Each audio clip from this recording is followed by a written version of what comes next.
H.P. Lovecraft. The Horror at Red Hook. Chapter 5. Then came the June wedding, and the great sensation. Flatbush was gay for the hour about high noon, and penny-ated motors thronged the streets near the old Dutch church, where an awning stretched from door to highway. No local event ever surpassed the Sadam Garretson nuptials in tone or in scale. And the party, which escorted bride and groom to the Cunard Pier, was, if not exactly the smartest, at least a solid page from the social register. At 5 o'clock, adieux were waved, and the ponderous liner edged away from the long pier, slowly turned its nose seaward, discarded its tug, and headed for the widening water spaces that led to old-world wonders. By night the outer harbor was clear, and the light passengers watched the stars twinkle above an unpolluted ocean. Whether the tramp steamer or the Scream was first to gain attention, no one can say. Probably they were simultaneous, but it is of no use to calculate. The Scream came from the Studham's stateroom, and the sailor who broke down the door could perhaps have told frightful things if he had not forthwith gone completely mad. As it is, he shrieked more loudly than the first victims, and thereafter ran simpering about the vessel till caught and put in irons. The ship's doctor, who entered the stateroom and turned on the lights a moment later, did not go mad, but told nobody what he saw till afterward, when he corresponded with Malone in Chapet. It was murder. Strangulation.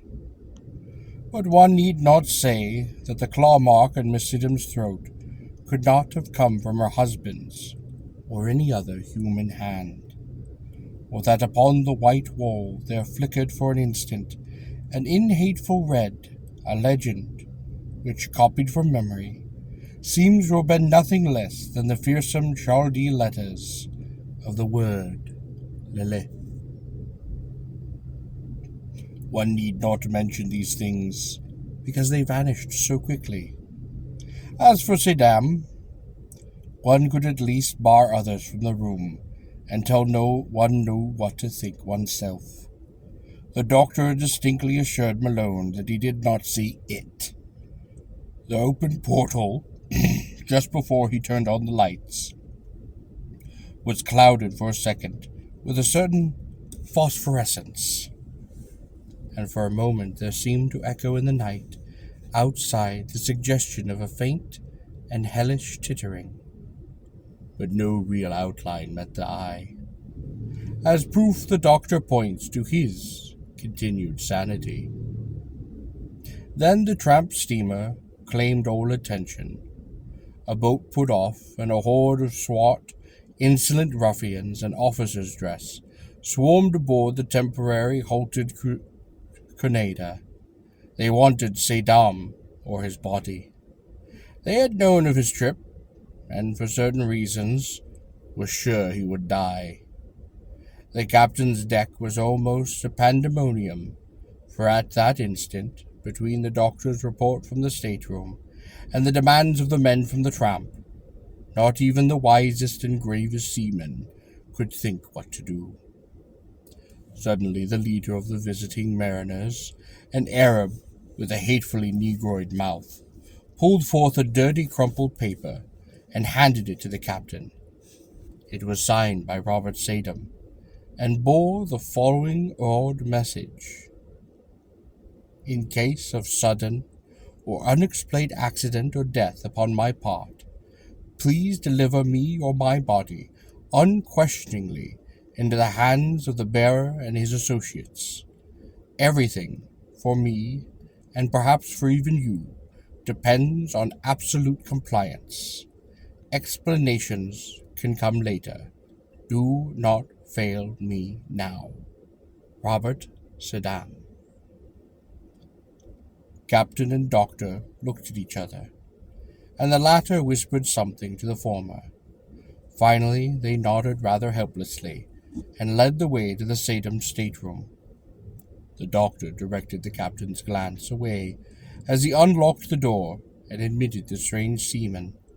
Nor did he breathe easily till they filed out with their burden after an unaccountably long period of preparation.